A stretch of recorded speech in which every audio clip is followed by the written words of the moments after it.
A Detroit construction project manager testified in the Kilpatrick corruption trial today that Bobby Ferguson threatened her job with the city.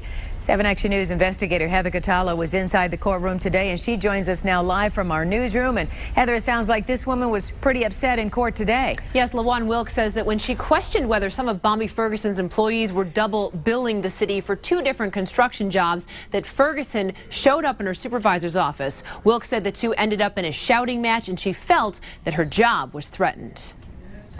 LaJuan Wilkes was the construction project coordinator who oversaw the Heilman Recreation Center renovation in 2003. Wilkes told the jury in the Kilpatrick corruption case that she was surprised that a joint venture between JOA Construction and Bobby Ferguson's Excel Construction won the bid for the $7 million project. Wilkes testified that their proposal scored second to last, and that when representatives from the joint venture came in for their presentation, it was underwhelming. Ferguson, former Detroit Mayor Kwame Kilpatrick, and his father Bernard Kilpatrick are on trial, accused of racketeering and bid rigging. Wilkes also told the jury that there were design flaws with the project and that there were never enough people on the construction site. She said she raised concerns that Ferguson's same employees could not be on site for both the Heilman project and another water department project at the same time, and questioned whether they were double dipping.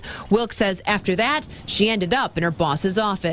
Wilkes told the jury that Ferguson was there and they ended up shouting at each other. Ultimately, she says, with Ferguson telling her the only reason she still had her job was because she was black. Wilkes said she felt attacked and that, quote, my job was threatened by Ferguson because she knew he had a connection to Kilpatrick. Wilkes says she immediately called Tyrone Clifton at the Detroit Building Authority to tell him what happened. Ferguson lead attorney Gerald Evelyn questioned whether there was proof of Wilkes' comments about the alleged double billing and got her to admit no one in the city ever told her that her job was in jeopardy. Tyrone Clifton took the stand next. The DBA project manager agreed that the JOA Excel bid on the Heilman project was short on details, but he says the project was a good one for the city. Did our due diligence and made our recommendations. Clifton remembers the call from Wilkes after her fight with Ferguson, but testified that he did not think the mayor's friend could cost Wilkes her job. I don't believe a civil servant could get fired because of Bobby Ferguson. I don't.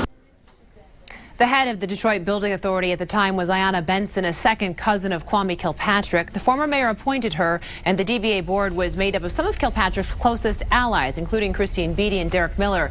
Kilpatrick's lawyer asked whether the former mayor ever attended a DBA meeting. Clifton said no, and he said he was never pressured by Kilpatrick to do anything. Lawyers will continue questioning Clifton tomorrow. Reporting live in the newsroom, I'm Heather Catala of 7 Action News. Carolyn, back to you. All right, Heather, it seems like another one of those days where it's really hard to tell who came out ahead. Yes, we've talked about this a lot, how some days it seems very clear the prosecution is doing well with very strong witnesses, where other days the defense tears apart the witnesses quite effectively. Remember, this is a brand new chapter that the feds suddenly added to the case, so it's not totally clear where they're heading with these new allegations. It was very much back and forth today, and of course, ultimately, it's up to the jury to decide who to believe. As always, Heather, thank you so much for your reporting today.